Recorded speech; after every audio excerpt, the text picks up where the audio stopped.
Bonsoir à toutes et à tous. Merci d'être avec nous dans le programme du soir sur New World Info. On va débuter avec le décryptage de l'actualité. On va s'intéresser ce soir au Burundi avec ce mandat d'arrêt international émis contre l'ex-président Buyoya. On va en parler avec Didier Assogba, notre éditorialiste qui est déjà avec nous. Bonsoir Didier. Bonsoir Samuel. Le Burundi a lancé un mandat d'arrêt international contre l'ex-président burundais Pierre Buyoya et 16 anciens hauts responsables pour leur rôle présumé dans l'assassinat en 93 de Melchior Ndadaye, premier président hutu démocratiquement élu du pays, a annoncé vendredi le procureur général. Les éléments de l'enquête déjà disponibles révèlent que les personnes dont les noms suivent pourraient avoir été impliquées dans ce crime, dont sa préparation pendant son exécution et même avant sa commission, a accusé Sylvestre Nyandui dans une déclaration lue à la presse. Alors Didier Assogba, est-ce qu'on peut dire que la justice burundaise a envie d'avancer sur ce dossier-là? Oui, si tant est qu'elle elle a retrouvé toute son indépendance et qu'elle ait agi en connaissance de cause, on dirait que cette justice-là a véritablement envie d'avancer sur ce dossier-là qui n'a que trop duré. Depuis 1993 à ce jour, ça fait longtemps. Ça fait très longtemps d'ailleurs. Et il va falloir que les responsabilités soient situées et que les faits soient rétablis dans leur contexte et que ceux qu'on reconnaîtrait coupables de cet acte-là, de ce crime-là, soient finalement sanctionnés. Mais il y a quand même des questions à se poser quant à l'opportunité de cette sortie de la justice burundaise. Au-delà, est-ce qu'on va dire que sur le cas Ndadaye et son assassinat, le Burundi a envie d'en savoir plus? Oui, pas seulement le Burundi, le monde entier aimerait véritablement savoir dans quelles conditions l'ancien président a été assassiné et qui sont ceux qui sont les auteurs. Ça, tout le monde a intérêt à le savoir et à comprendre ce qui s'était réellement passé. Est-ce que le Burundais lambda également a besoin de savoir pour la vérité, pour l'histoire? Mais on sait également que au Burundi, il y a une commission vérité et réconciliation qui a été mise en place et qui devrait connaître tous ces dossiers et fixer les responsabilités, recueillir les témoignages et permettre aux acteurs d'avancer sur le cas. On n'a pas eu les conclusions des travaux de cette commission et si la justice sort, ça laisse beaucoup de questions se poser dans la tête ou encore dans l'environnement sociopolitique au Burundi actuellement. Mais je dis et je répète que la vérité mérite d'être connue sur ce dossier-là et pour voir si des gens qui ont commis ce crime sont encore vivants, soient traduits devant les tribunaux. Si tant est que ce dossier est tellement spécial qu'il faille le transmettre à la justice, soit traduit devant les tribunaux et que les responsabilités soient véritablement situées dans le cadre d'un procès équitable où les droits des mises en cause seront respectés. Alors, le fait aujourd'hui pour la justice burundaise de se saisir du dossier et de mettre un mandat d'arrêt, ça veut dire que clairement la commission a été dessaisie du dossier?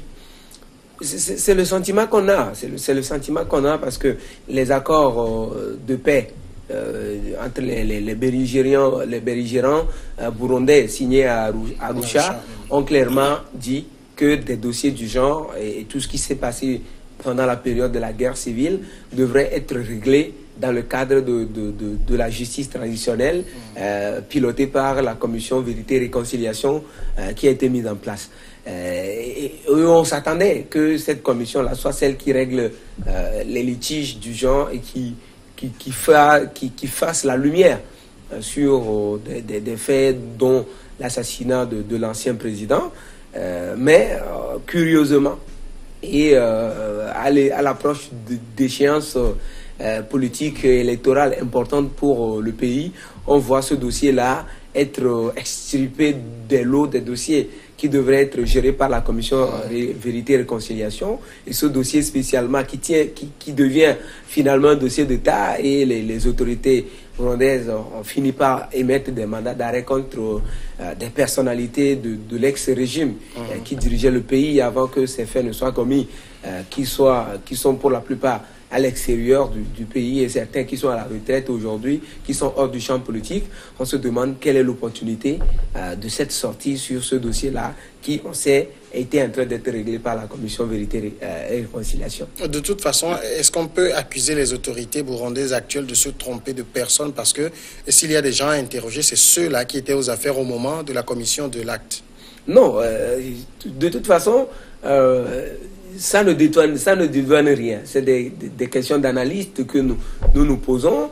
Est-ce qu'il faut écouter ces gens-là? Oui, il faut les écouter. À commencer par l'ex-président Buyoya, il doit être écouté dans le cadre du dossier. Mais est-ce que ça nécessite forcément l'émission d'un mandat d'arrêt international contre sa personne avant qu'il ne soit écouté dans le cadre de ce dossier? Je pense que non. Buyoya est très souvent à Bujumbura, où il a sa maison, où il a sa famille, où il se rend très régulièrement.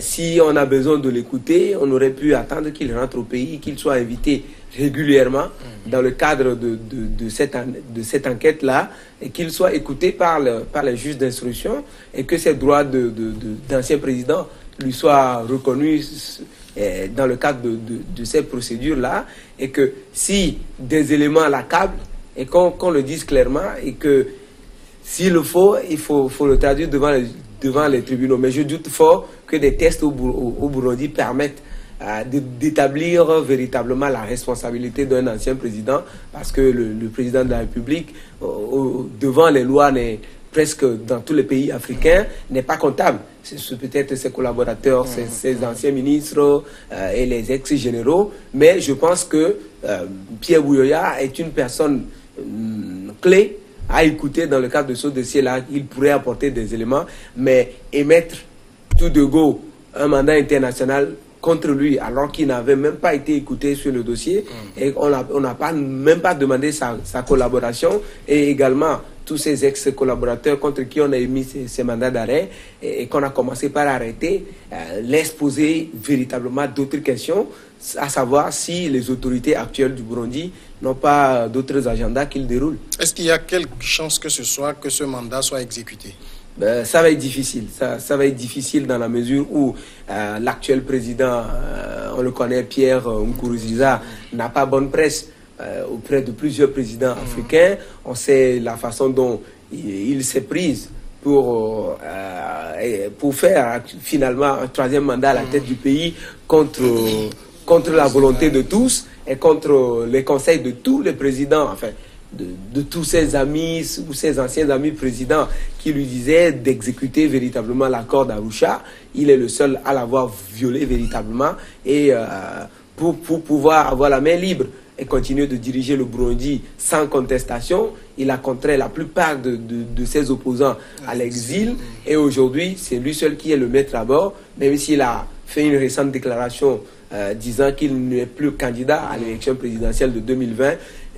Il n'en demeure pas moins vrai qu'il aimerait voir son régime continuer à gérer le pays. Et ça, pour y arriver, c'est bien de continuer par exclure un certain nombre de figures de proue qui pourraient poser des problèmes lors de prochaines échéances. Et là, on comprend finalement ce qui se passe. Alors, ça veut dire que c'est une manière pour lui de maintenir Buyoya et ses hauts gradés à l'extérieur du pays? Oui, si on suit bien le déroulement des choses. Buyoya n'a jamais fui le Burundi. Il y est presque régulièrement. Et la plupart des hauts gradés dont on parle, on a dit qu'on a arrêté déjà 4 qui sont à la retraite. Ils n'ont jamais fui le Burundi, ils sont là. On pouvait juste les convoquer, les écouter et voir s'il y a des éléments qui les accablent, et après les communiquer et les poursuivre. Mais on n'a pas procédé ainsi, on a juste donné une conférence de presse disant qu'il y a des éléments de preuve contre eux sans pour autant les exposer. Peut-être secret judiciaire l'exige, mais de toute façon, ces gens n'ont pas été invité à s'associer, à collaborer avec la justice. Il se trouve un matin que l'ex-président Buyoya, qui est le haut représentant de l'Union africaine au Mali, se trouve actuellement au Mali, et il découvre sur les ondes des antennes et par des médias qu'il y a un mandat d'arrêt démis contre lui. Mais c'est surprenant, cette affaire. Et donc, c'est pour ça qu'on se pose la question de savoir, ce n'est pas pour nous de dédouaner ceux qui auraient commis ce crime, loin de là, c'est cette posture, mais la façon dont les autorités actuelles du Burundi s'y prennent laisse à poser beaucoup de questions, à savoir si l'ex-président Buyoya et un certain nombre de ses collaborateurs qui pourraient éventuellement être dans la course à la prochaine élection présidentielle ne dérangent pas déjà le régime de Pierre Nkurunziza, qui aimerait bien les voir hors du territoire pour avoir la main libre à ce que le dauphin de Pierre Nkurunziza puisse remporter les prochaines élections haut les mains.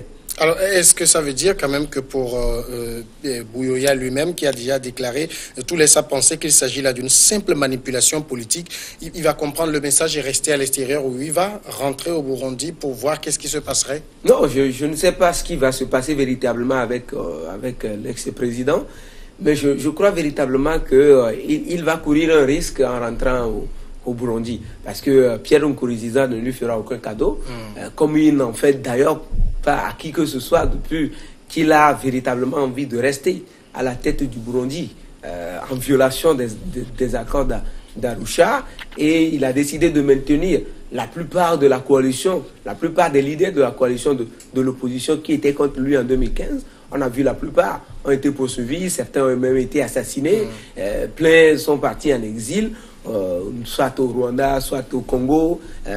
Aujourd'hui, si Buyoya prend le risque de rentrer à Bujumbura, il sera arrêté, il ne va plus sortir de là jusqu'à ce que cela ne convienne à ceux qui ont déterminé l'agenda actuel de ressusciter ce dossier-là parmi tant d'autres. Parce qu'il y a plein de dossiers dans lesquels également le régime actuel pourrait se voir mis en cause, mais on n'en parle pas. Aujourd'hui, on parle plutôt de ce qui s'est passé en 93, alors que je rappelle, ce dossier est dans le cadre d'une justice transitionnelle qui n'a rien à voir avec la justice classique et habituelle. On se pose véritablement la question. Donc pour Buyoya, je ne sais pas, il a peut-être des canaux diplomatiques pour en savoir beaucoup plus, mais rentrer à Bujumbura dans ces conditions, il s'expose à des risques d'être jeté en prison et de ne sortir que ultérieurement. De toute façon, l'Union africaine a réagi en demandant à Bujumbura d'éviter la justice expéditive. Ça veut dire que l'Union africaine est en train de protéger son fonctionnaire? Oui et non. Oui, parce que Buyoya, ex-président burundais, il faut le rappeler, il a reconnu déjà en 80, quand il avait perdu les élections, il a reconnu sa défaite contre l'attente de tout, contre la surprise de tous. À la surprise générale, il a accepté avoir été battu dans le l'urne par le président, avant que l'événement malheureux ne se produise. Il est revenu au pouvoir par la suite, il a géré le pays, et quand il a été battu, il est reparti. Donc aujourd'hui, c'est, qu'on le dise, Buyoya est une personnalité, il est un ancien président africain qui est écouté dans plusieurs réunions à travers le continent et même au-delà. Il sert d'exemple de quelqu'un qui ne cherche pas forcément à s'accrocher au pouvoir. Depuis qu'il est parti, on n'a même plus entendu dire qu'il a monté ou qu'il ait fait quelque chose contre la gestion de son successeur, Pierre Nkurunziza. Aujourd'hui, Nkurunziza a dirigé le pays. Il a fait ses 2 mandats librement et sans problème, avant que on va dire la division et l'incompréhension de 2015 ne se produisent, où il a chassé tout le monde à l'exil. L'Union africaine a intérêt à ce que, si dans un pays africain il y ait des tentatives de violation des droits de l'homme et des tentatives de poursuites gratuites d'un certain nombre de personnes, de citoyens africains de leur pays ou des entreprises avérées de maintenir certains Africains hors de leur pays et de les contraindre à l'exil, je pense que l'Union africaine, en tant qu'organisation fêtière des pays africains, a intérêt à réagir en amont lorsque les situations commencent, pour ne pas avoir à gérer des crises après. On a vu quand ça a commencé dans plusieurs pays, notamment en Centrafrique, personne n'a voulu en parler, les présidents africains n'en parlaient pas. On a vu quand le coup d'État est arrivé, on a vu tout ce qui se passe en Centrafrique à ce jour. On a vu quand ça a commencé au Burkina Faso, tout à côté ici, personne n'a voulu amener Blaise Compaoré à la raison. Aujourd'hui, on voit, même s'il y a un pouvoir démocratiquement élu au Burkina Faso, on voit ce que le pays est devenu, avec les attentats et des âmes qui crépitent presque tous les jours. Donc l'Union africaine, en tant que organisation fêtière des États africains, a intérêt à agir beaucoup plus en amont lorsque les situations commencent à se faire sentir. On connaît le Burundi pour un pays de guerre civile. Les armes continuent de circuler dans le pays. Si cette décision-là irrite d'autres groupes, d'autres camps, qui sait s'il n'y a toujours pas des partisans de Buyoya qui auraient encore des armes. Surtout qu'on en parle, ils étaient des ex-regradés de l'armée. Ils ont toujours leurs canaux d'information, ils ont toujours leurs relations dans l'armée ou hors de l'armée, et c'est risquant de prendre ce plaisir-là de commencer à faire des choses comme ça. Donc moi je pense que la réaction de l'Union africaine, au-delà de la personne de Buyoya qu'on chercherait peut-être à protéger, est nécessaire pour ramener le Bujumbura à la raison, et au-delà de Bujumbura, tous les autres pays en Afrique qui cherchent à contraindre certains citoyens à l'exil pour des faits politiques. Didier Assoba, merci d'avoir répondu à nos questions. Merci Samuel. On observe maintenant la pause, une courte pause, et après on passe à l'invité de ce soir.